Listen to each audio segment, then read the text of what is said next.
Hi, my name is Toron Thar, and this is my application for the Advanced Film program at Bow Valley College. Using the prompt to talk about a film and why you like it, I will be talking about the film The Green Knight, directed by David Lowery in 2021. The Green Knight is one of a few films that I credit with taking my enjoyment of film from that of blockbusters like Star Wars and superhero movies to a love and fascination with the art house and literary elements of film. I still remember dragging my mom to the theater with me for the first time to watch it, and when we left, I was overwhelmed by questions and confusion on everything we had just watched. I felt like, for the first time, I had the kinds of questions that art teachers and English teachers always want you to be asking about the things you read and watch. Overall, after the first time I watched it, I felt I needed to know everything I could about the film. What about it left me feeling so fascinated for days? Since then, I've watched The Green Knight several times, and I've learned more and more about the language of film and how it communicates with audiences, which has allowed me to draw a couple conclusions. Where once I asked myself why the last 3 minutes of the film felt so jarring and out of place, I now understand it to be a thematic parallel to the lessons Gowan learns throughout the rest of the film. The movements of the camera have become far more deliberate, and the way a shot is constructed to highlight and underpin certain elements of a scene feels far more apparent and intentional. The film has really taught me to love the game of analyzing media as you consume it. Sometimes curtains are just blue, but isn't it more fun if it's more than that? Why would you move the camera here when you wouldn't have earlier? What do an actor's choices say about the character? Fundamentally, it's an unwinnable game, but it's the game that made me love film. The entire film is about legacy and Gawain's quest to forge his own.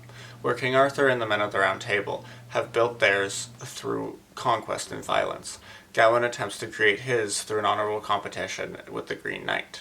Something that has always struck me about the film is that Gawain's quest subverts the classical Faustian bargain, in which Gawain enters a competition with the Green Knight where he is able to strike the knight and receive the same blow in return a year later.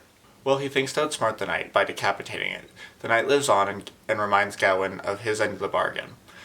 Gawain spends the rest of the film agonizing about how to remove himself from the deal without being decapitated. Ultimately, the subversion of the trope comes when the knight announces "off with your head" at the end. The credits roll and a title card flashes, leaving the audience still questioning whether or not Gawain actually removed himself from the deal or was in fact decapitated. The other thing I really loved about the film was the use of camera movements, editing, and effects to create a sense of real palpable magic throughout the entire movie. There's a shot near the middle of the film where, after Gawain is tied up and left for dead by bandits, the camera rotates from him tied and fighting against his restraints to his skeleton still bound to a tree, and continues on to him continuing to thrash against these restraints. The consistent camera movement and seamless editing adds to a sense of real consequence throughout the film, as if we are seeing what possible futures could await if Gawain refuses to take action in this situation. One of the thematic implications. I enjoy the shot, especially when coupled with one later on, which implements a similar cut to show Lady Winifred's head in place of her decaying skull. Each shot adds to the sense of old, mysterious magic that permeates the entire film. I believe that the narrative we were presented with in the film would have been compelling in any medium, but the use of film allows for a certain exploration that wouldn't otherwise be possible. A grand wide shot allows for the water that Gawain dives into to retrieve the skull feel far more expansive than the small pond that we are presented with from the surface. The use of costuming and practical effects makes it feel as though the Green Knight has really been sitting in a chapel for a year growing vines and roots all over him. Film as a medium is uniquely suited to affect audiences. Being only about 150 years old, it is incredibly new, and as of yet is an increasingly accessible form of storytelling, being able to reach audiences devoid of literacy levels and other educational benchmarks.